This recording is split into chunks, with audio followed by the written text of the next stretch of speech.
નમસ્કાર મિત્રો, કેમ છો? મનોજ ટ્યુશન ક્લાસીસની ચેનલમાં આપનું હાર્દિક સ્વાગત છે. આજે પણ આપણે પ્રથમ પરીક્ષાના જે વિકાસ પરીક્ષાલક્ષી અસાઇનમેન્ટ આવી ગયા છે એના ધોરણ 12 કોમર્સ એકાઉન્ટન્સીમાં વિભાગ ઈ એટલે કે સેક્શન ઈ ના ચેપ્ટર ભાગીદારી પ્રવેશ એનો આજે આપણે દાખલા નંબર 3 નો અભ્યાસ કરવા જઈ રહ્યા છીએ. આપણે જાણીએ છીએ કે વિભાગ ઈ માં નીચે આપેલા પ્રશ્નો એટલે કે 42 થી 46 એટલે કુલ આપણને 5 પ્રશ્નો પૂછાશે, જેમાંથી આપણે 3 પ્રશ્નો ગણવાના છે. દરેક પ્રશ્ન 8 ગુણનો છે અને કુલ 24 ગુણ આપણને સેક્શન ઈ માં મળશે. જેમાં પ્રવેશના 2 દાખલા પૂછાય છે, નિવૃત્તિનો 1 અને શેર મૂડીના વ્યવહારો ભાગ 2 ના પ્રથમ ચેપ્ટરના પણ 2 દાખલા પૂછાશે. તો જો આપણે પ્રવેશને ધ્યાનથી કરીશું તો આપણને 2 દાખલા એટલે કે 16 ગુણ મળશે. જેમાં અગાઉ આપણે દાખલા નંબર 1 અને 2 ના વિડીયો મૂકી ચૂક્યા છીએ. આજે આપણે દાખલા નંબર 3 નો અભ્યાસ કરવા જઈ રહ્યા છીએ. ચાલો વાંચીએ રકમ. રીમા અને મીરા 2 જૂના ભાગીદાર છે, જેમનું નફા નુકસાનનું જૂનું પ્રમાણ છે 2:3. તેમની પેઢીનું પાકું સરવૈયું નીચે મુજબ છે. 31/3/25 નું આપણને પાકું સરવૈયું આપ્યું છે. તો પાકા સરવૈયામાંથી મૂડી આપણે ક્યાં લખીશું? મૂડી ખાતામાં જમા બાજુ, બાકી આગળ લાવ્યા. આકસ્મિક અનામત એ પણ આપણે મૂડી ખાતામાં જમા બાજુ. નફા નુકસાનનું પ્રમાણ 2:3 છે, એના પ્રમાણમાં વહેંચીશું. ત્યારબાદ મિલકત લેણા બાજુથી રોકડ બેંક એ આપણે રોકડ બેંક ખાતામાં બાકી આગળ લાવ્યા તરીકે લખીશું.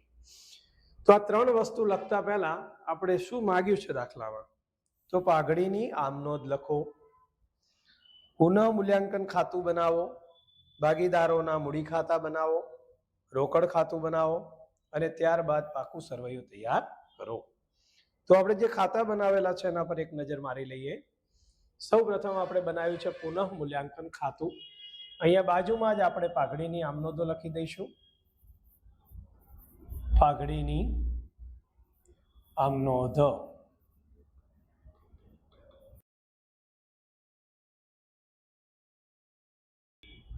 ત્યારબાદ આપણે ખાતું બનાવ્યું છે ભાગીદારોના મૂડી ખાતા, રોકડ બેંક ખાતું અને છેલ્લું આપણે બનાવ્યું છે પાકું સરવૈયું. ચાલો તો દાખલાની શરૂઆત કરીએ આપણે.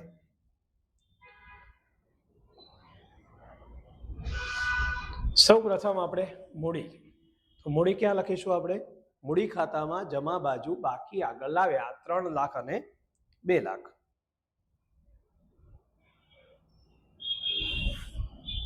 મૂડી ખાતામાં જમા બાજુ, બાકી આગળ લાવ્યા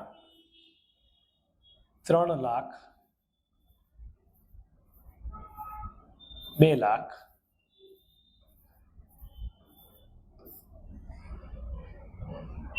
ત્યારબાદ જૂના સરવૈયામાં પાછા આવી જઈએ. આકસ્મિક અનામત. આકસ્મિક અનામત કેટલું આપ્યું છે? 30,000 રૂપિયા. કયા પ્રમાણમાં વહેંચીશું? 2:3. તો ગણતરી આપણે અહીંયા બાજુમાં કરતા રહીશું. આકસ્મિક અનામત, પ્રથમ ભાગીદાર છે રીમા, અનામત છે 30,000. 2:3 માં વહેંચીશું એટલે ગુણ્યા 2/5. 5×6 30 અને 6×2 12 એટલે કે 12,000 રૂપિયા. રીમા પછી બીજી ભાગીદાર છે મીરા. મીરાને મળશે 30,000 ગુણ્યા 3/5 એટલે કે 6×18,000 રૂપિયા. તો આ 12,000 અને 18,000 રૂપિયાની અસર આપણે આપીશું મૂડી ખાતામાં જમા બાજુ. આકસ્મિક અનામત 12,000 અને 18,000. જૂના 2 ભાગીદાર રીમા અને મીરા વચ્ચે જ વહેંચાશે. નવા ભાગીદારને એમાંથી કોઈ ભાગ મળશે નહીં. ચાલો પાછા આવી જઈએ પાકા સરવૈયામાં. રોકડ અને બેંક સિલક આપણને આપી છે 10,000 રૂપિયા. તો આપણે ત્રીજું ખાતું બનાવેલું છે રોકડ બેંક. એમાં ઉધાર બાજુ, બાકી આગળ લાવ્યા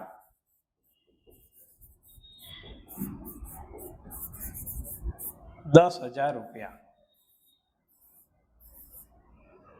તો આ રીતે આપણે જૂના સરવૈયાની 3 એન્ટ્રીઓ જે મૂકવી છે, મૂડી, અનામત અને રોકડ, જેને આપણે લખી દીધું. હવે આપણે શરૂઆત કરીશું હવાલાથી. વીણાએ મૂડી પેટે 1,20,000 રૂપિયા અને પોતાના ભાગની પાઘડી રોકડમાં લાવશે. તો પહેલા આપણે વાત કરીએ મૂડીની. તો નવો ભાગીદાર છે વીણા, જે મૂડી લાવે છે 1,20,000 રોકડા, જેની આમ નોંધ કરીએ તો રોકડ ખાતે ઉધાર, તે વીણાના મૂડી ખાતે. તો એની પ્રથમ અસર આપણે આપીશું રોકડ ખાતામાં ઉધાર બાજુ, વીણાના મૂડી ખાતે. કેટલી મૂડી લાવે છે? 1,20,000 રૂપિયા. ચાલો, તો રોકડ ખાતામાં ઉધાર બાજુ વીણાના મૂડી ખાતે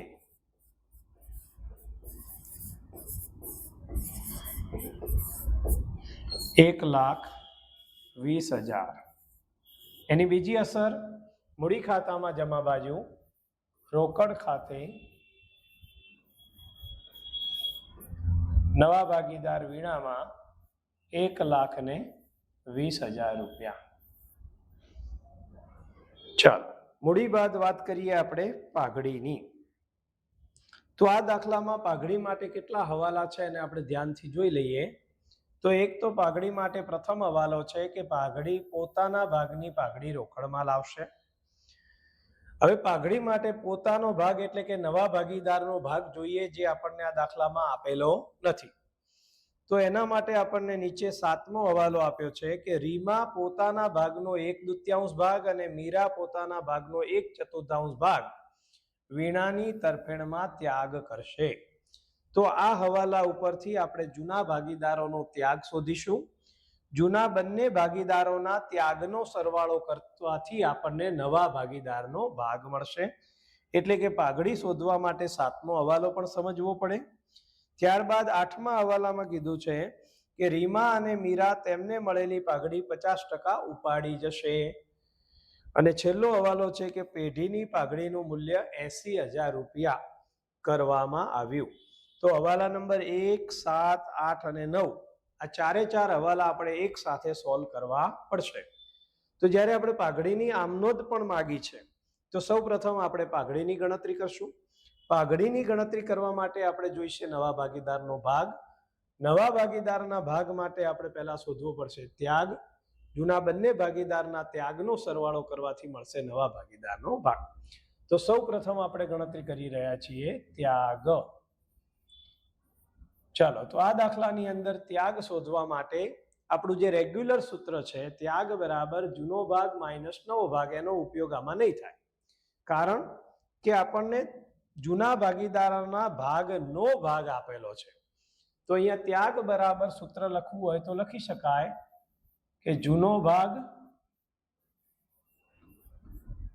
ગુણ્યા પોતાના ભાગનો ત્યાગ.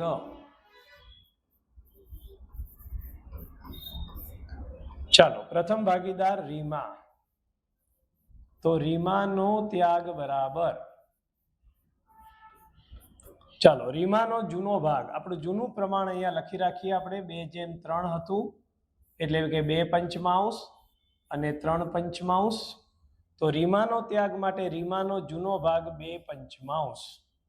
એ જ રીતે આપણે જ્યારે મીરાનો ત્યાગ શોધીશું તો મીરાનો ત્યાગ બરાબર એમાં પણ એનો જૂનો ભાગ 3/5.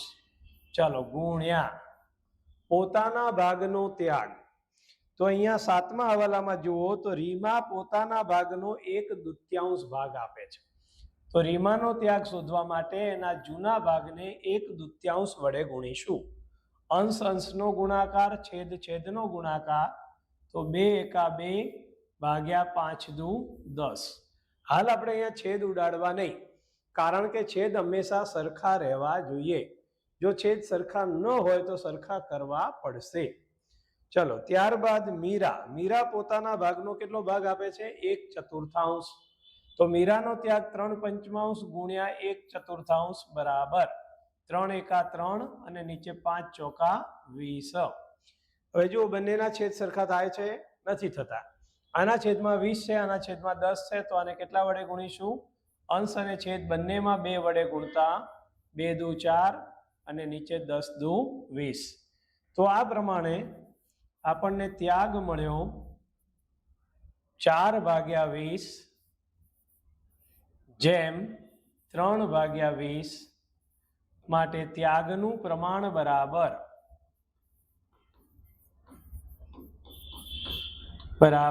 4/3. અને હવે આપણે એના ઉપર શોધીશું નવા ભાગીદારનો ભાગ. નવા ભાગીદારનો ભાગ બરાબર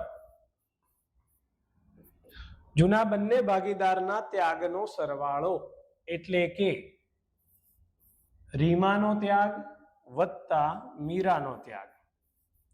રીમાનો ત્યાગ વત્તા મીરાનો ત્યાગ. ચાલો, રીમાનો ત્યાગ આપણે શોધ્યો છે 4/20 વત્તા મીરાનો ત્યાગ છે 3/20 બરાબર જવાબ આવશે 7/20. તો આ આવી ગયો નવા ભાગીદારનો ભાગ.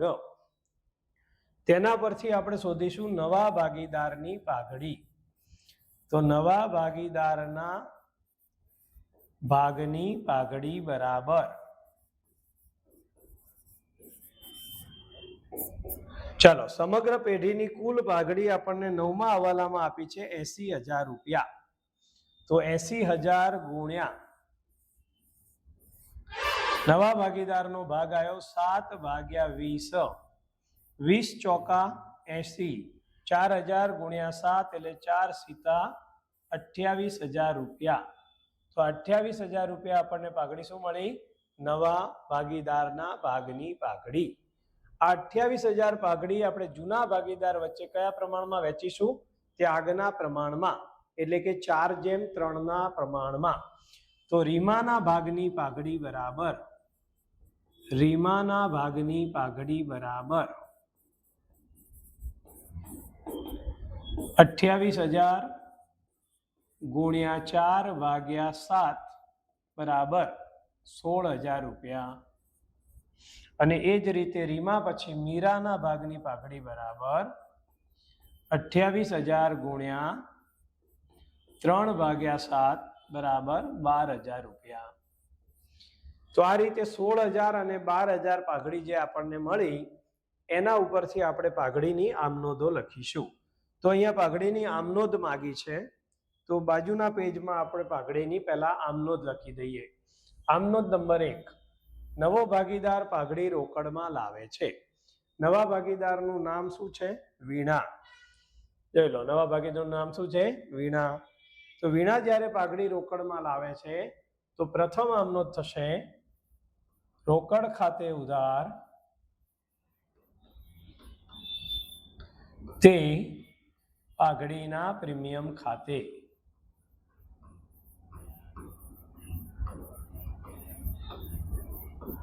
આપણે આગળના પેજમાં ગણતરી કરી છે. નવો ભાગીદાર કેટલી પાઘડી લાવે છે? 28,000 રૂપિયા. આમનોંધ નંબર 2, આ પાઘડી જૂના ભાગીદારો વચ્ચે ત્યાગના પ્રમાણમાં વહેંચાશે. જેની બીજી આમનોંધ કરીશું આપણે, પાઘડીના પ્રીમિયમ ખાતે ઉધાર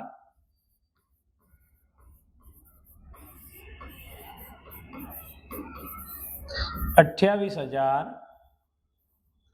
તે જૂના ભાગીદારોના મૂડી ખાતે. જૂના ભાગીદારોના નામ રીમા અને મીરા. તો તે રીમાના મૂડી ખાતે, તે મીરાના મૂડી ખાતે.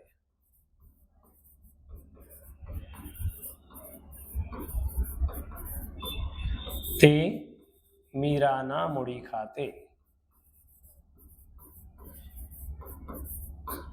ચાલો, આ પાઘડીને આપણે ત્યાગના પ્રમાણમાં વહેંચી એની ગણતરી આપણે હાલ સમજ્યા છીએ. ત્યાગનું પ્રમાણ 4/3 હતું. 28,000 ને 4/3 માં વહેંચ્યા તો 16,000 અને 12,000 રૂપિયા પાઘડી આવી છે. તો આ 16,000 અને 12,000 રૂપિયા આપણે જમા કરીશું. ત્યારબાદ હજુ પણ પાઘડીનો એક હવાલો છે, એની પણ આમનોંધ આપણે જોઈ લઈએ. હવાલા નંબર 8 છે કે રીમા અને મીરા તેમને મળેલી પાઘડીની 50% પાઘડી ઉપાડી જાય છે. તો જ્યારે ભાગીદાર પાઘડી ઉપાડી જાય છે તો ભાગીદાર લાભ લેનાર કહેવાય, અને લાભ લેનાર હંમેશા ઉધાર થાય. તો આપણે આમ નોંધ કરીશું, રીમાના મૂડી ખાતે ઉધાર, મીરાના મૂડી ખાતે ઉધાર, અને પાઘડી ઉપાડી જાય છે એટલે ધંધામાંથી રોકડ જાય છે, અને રોકડ જાય છે તો તે રોકડ ખાતે. તો કેટલી પાઘડી ઉપાડી જાય છે, પૂરેપૂરી કે 50%? તો ફરીથી આપણે હવાલામાં ધ્યાન આપો. શું કીધું છે? તેમને મળેલી પાઘડીના 50% પાઘડી ઉપાડી જાય છે. 50% એટલે અડધી રકમ. તો 16,000 ના અડધા 8,000, 12,000 ના અડધા 6,000, 8 અને 6 ટોટલ 14,000 રૂપિયા. ચલો આપણે આ 3 આમનોંધ કરી, એની આપણે ખતવણી કરીશું. તો આપણને ખ્યાલ છે ત્રણેય આમનોંધની ખતવણી એક તો રોકડ ખાતામાં થશે અને બીજી ભાગીદારના મૂડી ખાતા. આપણે પાઘડીના પ્રીમિયમની અસર, એકવાર પાઘડીનું પ્રીમિયમ 28 જમા અને 28 ઉધાર ઉડી જશે, આપણે પાઘડીના પ્રીમિયમનું ખાતું બનાવીશું નહીં. ચાલો, તો એની અસર આપવા માટે આપણે આવી જઈએ. આપણે આ યાદ રાખી લઈએ કે કેટલી વહેંચી છે, 4:3 માં 16 અને 12, અને અડધી એમાંથી ઉપાડી ગયા છે. ચાલો, તો સૌ પ્રથમ તો પાઘડી કેટલી રોકડમાં લાયા? 28,000. કોણ લાવ્યું? નવો ભાગીદાર. પણ એના મૂડી ખાતામાં એની અસર થતી નથી, કારણ કે એની આમનોંધ કરી આપણે, રોકડ ખાતે ઉધાર તે પાઘડીના પ્રીમિયમ ખાતે.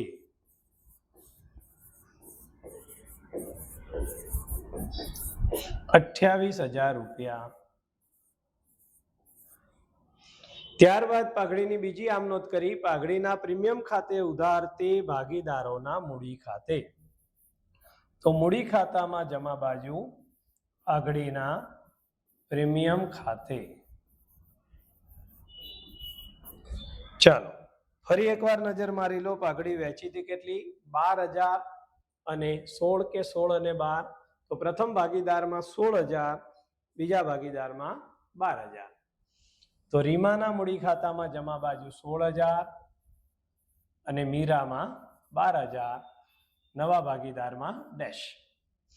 હવે આ બંને ભાગીદારો એમના ભાગમાંથી 50% પાઘડી ઉપાડી જાય છે.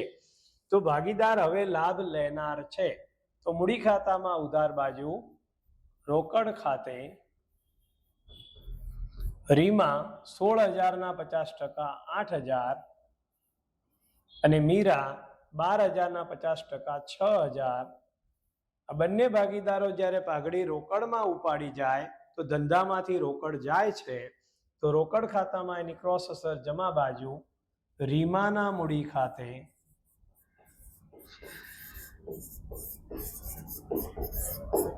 ₹8,000, મીરાના મૂડી ખાતે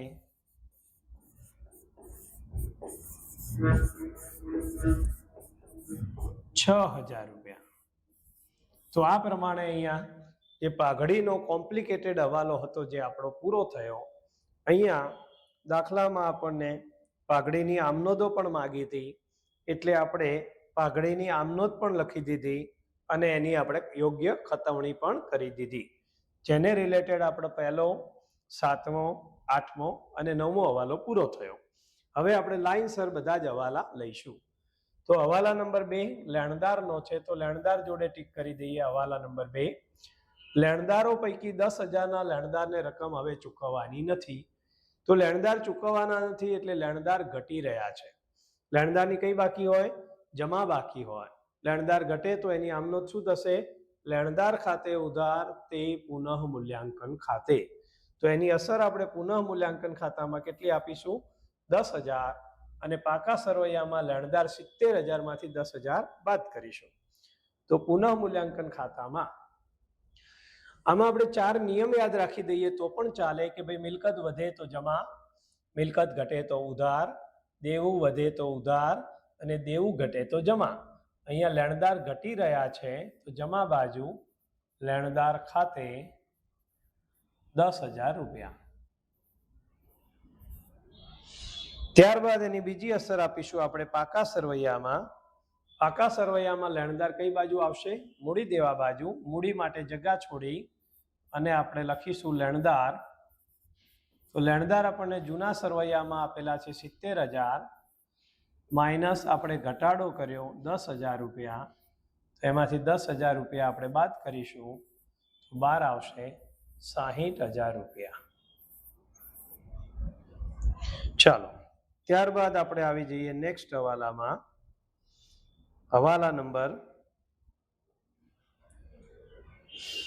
3. બીજો હવાલો આપણો પતી ગયો. મકાનની અને ફર્નિચરની કિંમત અનુક્રમે 3,20,000 અને 1,10,000 નક્કી કરવી. તો મકાન અને ફર્નિચર બંને ઉપર હવાલા નંબર 3. તો અહીંયા મકાન અને ફર્નિચરની જોડે આપણે કૌંસમાં હવાલા નંબર 3 લખી દઈશું. પહેલા આપણે વાત કરી રહ્યા છીએ મકાનની જૂના સરવૈયામાં કિંમત છે 3 લાખ અને મકાનની અંદર આપણને નવી કિંમત આપી છે 3,20,000. તો મકાનની કિંમતમાં 20,000 નો શું થયો? વધારો.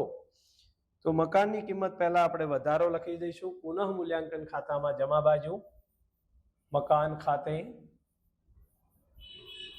વધારો 20,000. એની બીજી અસર આપણે આપી દઈશું પાકા સરવૈયામાં. પહેલા મકાન આપેલું હતું 3 લાખ, તો મિલકત લેણા બાજુ આપણે લખીશું મકાન 3 લાખ વત્તા વધારો 20,000 સરવાળો 3,20,000.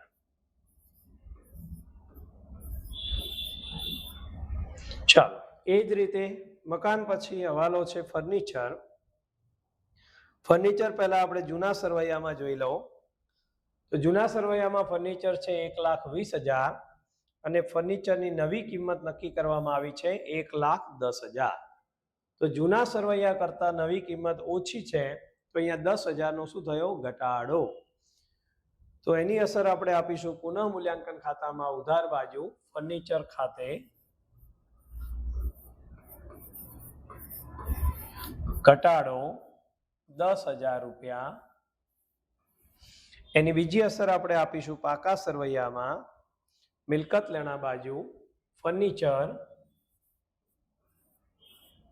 આપણે સમજવા માટે પહેલા જૂના સરવૈયાની કિંમત લખીએ છીએ 1,20,000 માઇનસ ઘટાડો 10,000. તમે આની નવી કિંમત ડાયરેક્ટ 1,10 આપેલી છે, સીધી પાકા સરવૈયામાં 12 બતાવી દો તો પણ ચાલે. પણ આપણે આ રીતે લખવાથી આપણને ખ્યાલ રહે કે ઘટાડો 10,000 છે, માટે એની બીજી અસર પુનઃ મૂલ્યાંકનમાં આપવી પડે. ચાલો, ત્યારબાદ નેક્સ્ટ હવાલો.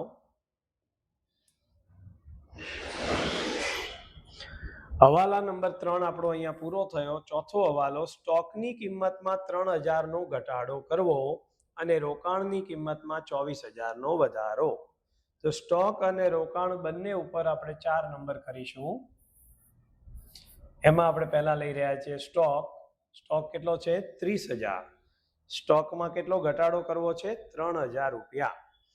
મિલકત ઘટે છે અને મિલકત ઘટે તો પુનઃ મૂલ્યાંકન ખાતામાં ઉધાર બાજુ સ્ટોક ખાતે ઘટાડો કેટલો છે? 3,000 રૂપિયા. એની બીજી અસર પાકા સરવૈયામાં. તો પાકા સરવૈયામાં આપણે મિલકત લેણા બાજુ સ્ટોક. જૂના સરવૈયામાં સ્ટોક આપેલો છે આપણને 30,000. એમાં આપણે ઘટાડો કર્યો છે 3,000, તો ઘટાડો આપણે બાદ કરીશું અને 30,000 માંથી 3,000 બાદ કરતા આપણને 12 મળશે 27,000 રૂપિયા. ઓકે, તો આ થયો સ્ટોકમાં ઘટાડો. એના એ જ હવાલામાં સ્ટોકની સાથે આપણને બીજી કિંમત આપેલી છે રોકાણો. તો જોઈએ આપણો હવાલા નંબર 4માં રોકાણોની કિંમતમાં 24,000 નો વધારો કરવો. તો અહીંયા જોવાનું રોકાણો કેટલા આપ્યા છે? 96,000 અને એમાં 24,000 નો વધારો. તો પહેલા આપણે વધારાની અસર આપીશું પુનઃ મૂલ્યાંકનમાં જમા બાજુ રોકાણો ખાતે વધારો 24,000 અને એની બીજી અસર આપણે આપીશું પાકા સરવૈયામાં. તો જ્યારે પણ પાકા સરવૈયામાં આપણે કિંમત લખીએ ત્યારે પહેલા જૂના સરવૈયાના રોકાણો ખ્યાલ હોવા જોઈએ. તો જૂના સરવૈયામાં આપણને રોકાણોની કિંમત આપેલી હતી 96,000 અને હવાલો છે રોકાણોમાં વધારો એટલે વત્તા વધારો આપેલો હતો 24,000. બંનેનો આપણે સરવાળો કરીશું તો બહાર આવશે 1,20,000 રૂપિયા. ઓકે, તો આમાં ખાસ કરીને મિલકતનો વધારો, મિલકતનો ઘટાડો, દેવાનો વધારો અને દેવાનો ઘટાડો, આ જ બેઝિક હવાલા છે. ચાલો નેક્સ્ટ, એના પછીનો આપણે હવાલો લઈ રહ્યા છીએ. પાંચમો હવાલો, દેવાદાર પૈકી 3,000 ડૂબેલું લેણું છે. ડૂબેલું લેણુંનું બીજું નામ થાય છે ગાલખાદ. તો આપણને કેટલી ગાલખાદ આપેલી છે? 3,000. જૂના સરવૈયામાં કોઈ ગાલખાદ અનામત આપી નથી. તો દેવાદાર ઉપર આપણો આ પાંચમો હવાલો છે. તો દેવાદાર જોડે ટીક કરીશું નંબર 5. દેવાદાર આપેલા છે 50,000 અને ગાલખાદ આપણે ગણવાની છે કેટલી? 3,000 રૂપિયા. તો ગાલખાદ એટલે બે રીતે સમજી શકાય. દેવાદાર ઘટે છે, મિલકત ઘટે છે એટલે પણ ઉધાર લખી શકાય, એટલે ગાલખાદને ગાલખાદ અનામત સમજીને દેવા તરીકે દેવું વધે છે એમ કરીને પણ ઉધાર સમજી શકાય. તો અહીંયા દેવાદારનો ઘટાડો છે પણ આપણે શબ્દ વાપરીશું ગાલખાદ, અથવા ગાલખાદ અનામત શબ્દ પણ વાપરી શકાય, કારણ કે ગાલખાદ ખાતું બંધ કરીને ગાલખાદ અનામત ખાતે લઈ જવાય છે. તો ગાલખાદ કેટલી આવી? 3,000 રૂપિયા. પાકા સરવૈયામાં આપણે લખવાના છે દેવાદાર. તો પહેલા જૂના સરવૈયામાં એકવાર ફરી જોઈ લો. દેવાદાર કેટલા હતા? 50,000 અને ગાલખાદ કેટલી ગણી આપણે? 3,000 રૂપિયા. તો નવા સરવૈયામાં દેવાદાર મિલકત લેણા બાજુ દેવાદાર 50,000 માઇનસ ગાલખાદ 3,000 બાદ બાકી 12 આવશે 47 એટલે કે 47,000. ત્યારબાદ પાછા આવી જઈએ જૂના સરવૈયાની નીચે હવાલામાં. તો અહીંયા આપણો હવાલા નંબર 5 પૂરો થઈ ગયો. હવાલા નંબર 6 અને આપણો આ અંતિમ હવાલો છે. ચોપડે નહીં નોંધાયેલા ચૂકવવાના બાકી ખર્ચા 2,000. જૂના સરવૈયામાં પણ ચૂકવવાના બાકી ખર્ચા આપ્યા છે, તો ત્યાં આપણે હવાલા નંબર 6 ટીક કરીશું. ચૂકવવાના બાકી ખર્ચા હવાલામાં 2,000 છે, જૂના સરવૈયામાં 6,000 છે. ચૂકવવાના બાકી ખર્ચનો મતલબ થાય દેવું વધ્યું, અને દેવું વધે છે તો આપણે એની અસર પુનઃ મૂલ્યાંકન ખાતામાં ઉધાર બાજુ લખીશું ચૂકવવાનો બાકી ખર્ચ 2,000 રૂપિયા. એની બીજી અસર આપણે આપીશું પાકા સરવૈયામાં મૂડી દેવા બાજુ ચૂકવવાનો બાકી ખર્ચ. જૂના સરવૈયામાં આપેલો હતો ચૂકવવાનો બાકી ખર્ચ 6,000 વત્તા દેવામાં વધારો થયો છે, એટલે કે ચૂકવવાના બાકી ખર્ચનો હવાલો છે 2,000. 6 વત્તા 2 બરાબર 8,000 રૂપિયા. તો આ રીતે આપણા અહીંયા બધા જ હવાલા પૂરા થઈ ગયા. તો ફરી એકવાર આપણે જૂના સરવૈયામાં નજર મારી લઈએ. હવાલા તો આપણા બધા પૂરા થઈ ગયા, પણ જૂના સરવૈયામાં જે એન્ટ્રી આપણી લખવાની બાકી હોય એને આપણે લખવી પડે. તો આપણે સૌ પ્રથમ મૂડી લખી દીધી હતી, આકસ્મિક અનામત લખી દીધું હતું, એટલે મેં આગળ રાઈટ કરી દીધું હતું. જે હવાલા આપણે કર્યા છે એ આપણે ટીક કરી દીધા, એટલે લેણદાર આવી ગયા, ચૂકવવાના બાકી ખર્ચા આવી ગયા. આ બાજુ મકાન, ફર્નિચર, રોકાણો, સ્ટોક અને દેવાદારમાં પણ હવાલા આવી ગયા, અને રોકડ બેંક આપણે પહેલેથી લખી દીધું હતું. તો આ પ્રમાણે બધા જ હવાલા અને જૂના સરવૈયાની બધી જ વિગતો પૂરી થઈ. આપણે જરૂરી આમનોંધ પણ લખાઈ ગઈ પાઘડીની, ખાતા પણ બનાવી દીધા છે. હવે ફક્ત આપણે ખાતા બંધ કરવાના રહેશે. તો આપણે આવીએ સૌ પ્રથમ પુનઃ મૂલ્યાંકન ખાતામાં. ખાતા બંધ કરવાનો નિયમ છે કે જે બાજુ સરવાળો વધારે હોય તે પ્રથમ લખાય. તો અહીંયા આપણે જોઈએ તો જમા બાજુ સરવાળો વધારે છે, 10 ને 20, 30 ને 24, એટલે કે સરવાળો થાય છે આપણો 54,000 રૂપિયા. ઉધાર બાજુ પણ આપણે લખીશું એના એ જ 54,000 રૂપિયા. 10 ને 3 13 ને 3 16 ને 2 18,000. 54,000 માંથી 18,000 બાદ કરતા તફાવત આવે છે 36,000 રૂપિયા. આ 36,000 રૂપિયાને આપણે નફો કહીશું અને આ નફો આપણે લઈ જઈશું ભાગીદારોના મૂડી ખાતે. પણ કયા ભાગીદારોના મૂડી ખાતે જશે? જૂના ભાગીદારો. તો પાછા જૂના સરવૈયામાં આવીને નજર મારી લેવાની. જૂના ભાગીદાર રીમા અને મીરા છે. એમનું નફા નુકસાનનું પ્રમાણ 2:3 છે. તો રીમાના મૂડી ખાતે અને મીરાના મૂડી ખાતે એમનું નફા નુકસાનનું પ્રમાણ 2:3 છે. તો નફાની વહેંચણીની પણ ગણતરી બતાવી દઈએ. નફાની વહેંચણી પ્રમાણ 2:3. તો પહેલા રીમા 36,000 ગુણ્યા 2/5, મીરા 36,000 ગુણ્યા 3/5. ચલો 36,000 ને 5 વડે ભાગીએ તો 5 × 35, 2 20, 1 10, 5 દુ 10. તો અહીંયા 7200 રૂપિયા આવે. 36,000 ભાગ્યા 5 7200. એને 2 વડે ગુણીશું તો 14,400 અને 3 વડે ગુણીશું તો આવશે 21,600.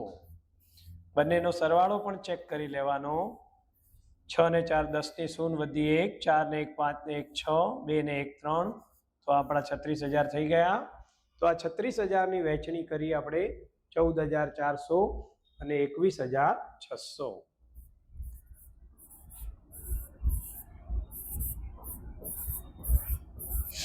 ચાલો, તો નફાની વહેંચણી પુનઃ મૂલ્યાંકનમાં લખાઈ ગઈ. એની બીજી અસર આપણે આપીશું મૂડી ખાતામાં જમા બાજુ. 14,400 અને 21,600. 14,400, 21,600. તો અહીંયા નફો છે તો અહીંયા ક્રોસ ખાતાનું નામ લખીશું આપણે પુનઃ મૂલ્યાંકન ખાતે. કૌંસમાં લખીશું નફો. હવે આપણે મૂડી ખાતા શું કરીશું? બંધ. અને મૂડી ખાતા બંધ કરીને એની બાકી ક્યાં લઈ જઈશું? આપણે પાકા સરવૈયામાં. તો સૌ પ્રથમ મૂડી ખાતામાં જોઈ લો કઈ બાજુ રકમ વધારે દેખાય છે? જમા બાજુ. તો રીમા 3,12,000, 16,000, 14,400. 16 અને 14 30, 400, 30 ને 12 400 એટલે 3,42,400. ચલો 18 અને 12 30, 30 અને 21 એટલે 51,600 અને 2 લાખ એટલે 2,51,600. અને વીણામાં આવશે 1,20,000 રૂપિયા. તો આનો આજ સરવાળો આપણે ઉધાર બાજુ લખી દઈશું. 3,42,400, 2,51,600 અને ત્રીજા ભાગીદારમાં 1,20,000 રૂપિયા. આ સરવાળામાંથી ઉપરની એન્ટ્રીઓ જે પણ હોય તે માઇનસ કરવાની. ચલો 3,42,400 માંથી 8,000 બાદ કરીએ તો તફાવત 3,34,400. 2,51,600 માંથી 5,000 આપણે 6,000 રૂપિયા આપણે બાદ કરીએ તો 2,45,600 અને 1,20,000 એના એ જ આવશે. તફાવતની સામે આપણે લખીશું બાકી આગળ લઈ ગયા. આ બાકી આપણે ક્યાં લઈ જઈશું? પાકા સરવૈયામાં. રીમા, મીરા અને વીણા. તો મૂડી દેવા બાજુ લખીશું આપણે મૂડી ખાતા. રીમા, મીરા અને વીણા. ત્રણેયની આખરની બાકી આપણે આગળ જોઈ અને લખી દેવાની. 3,34,400 અને 2,45,600. 3,34,400 અને 2,45,600 અને ત્રીજા ભાગીદારની મૂડી હતી 1,20,000 રૂપિયા. એ પણ આપણે આગળ જોઈ લેવાની. 1,20,000 રૂપિયા. ત્રણેયની મૂડી લખાઈ ગયા બાદ મૂડી ખાતાનો સરવાળો એટલે કે ત્રણેયની મૂડીનો સરવાળો કરી અને બહાર મૂકીશું. 400 અને 600 1000 એટલે કે 3 0 વધી આવી 1, 4 ને 1 5 ને 5 10 ની શૂન વધી આવી 1, 3 ને 1 4 ને 4 8 ને 2 10 10 ની શૂન વધી આવી 1, 3 ને 1 4 ને 2 6 ને 1 7, 7 લાખ રૂપિયા આપણી ટોટલ મૂડી આવી. ત્યારબાદ હજુ આપણે એક ખાતું બંધ કરવાનું બાકી છે, રોકડ અને બેંક ખાતું. તો રોકડ બેંકમાં પણ જોઈ લો કઈ બાજુ સરવાળો વધારે છે, ઉધાર બાજુ 10,000, 1,20,000 અને 28, ત્રણેયનો સરવાળો 1,58,000 રૂપિયા. જમા બાજુ પણ લખીશું 1,58,000 રૂપિયા. 6 અને 8 14,000 આપણે બાદ કરીશું એટલે 1,44,000 રૂપિયા. 44 વત્તા 14 કરો એટલે 58 આવી જાય. તો આ પણ આપણે લખીશું બાકી આગળ લઈ ગયા. આને કહેવાય આખરની રોકડ શિલક અને ઉધાર બાદ સરવાળો વધાર છે એટલે આને ઉધાર બાકી કહેવાય. અને આ ઉધાર બાકી પાકા સરવૈયામાં મિલકત લેણા બાજુ રોકડ શિલક અથવા રોકડ અને બેંક 1,44,000. હવે આપણે પાકા સરવૈયાનો બે બાજુ સરવાળો કરી લેવાનો, સરખો આવવો જોઈએ. આપની પાસે કેલ્ક્યુલેટર હશે જ, આપ કરી શકશો. 7,60,000 અને 8,000 એટલે કે 7,68,000 રૂપિયા. ચાલો મિલકત લેણા બાજુ પણ ચેક કરી લઈએ. છેલ્લા 4 આંકડા 7,000, 7,000, 7 ને 7 14, 14 ને 4 18,000. 18,000 ના 8,000 લખી વધી આવી 1, 2 ને 1 3, 3 ને 1 4, 4 ને 2 6, 6 ને 2 8, 8 ને 4 12, 12 ને 4 16 નો છગડો વધી આવી 1, 1 ને 1 2, 2 ને 1 3, 3 ને 1 4, 4 ને 3 7. તો જોઈ લો બંને બાજુ આવી ગયા 7,68,000 રૂપિયા. કોઈ પણ ખાતું જ્યારે બંધ કરો ત્યારે નીચે ડબલ લીટી કરવી વધારે સારી રહેશે, જેથી આપણું ખાતું શું થઈ ગયું, પૂરું. તો દાખલામાં બધાને ખ્યાલ આવી ગયો હશે. દરેકને આપણે રિક્વેસ્ટ કરીએ છીએ કે આપણા ચેનલને સબસ્ક્રાઇબ કરો, લાઈક કરો અને આપણા મિત્રોને શેર કરો. Thank you. નેક્સ્ટ લેક્ચર આવતીકાલે આપણે મૂકીશું.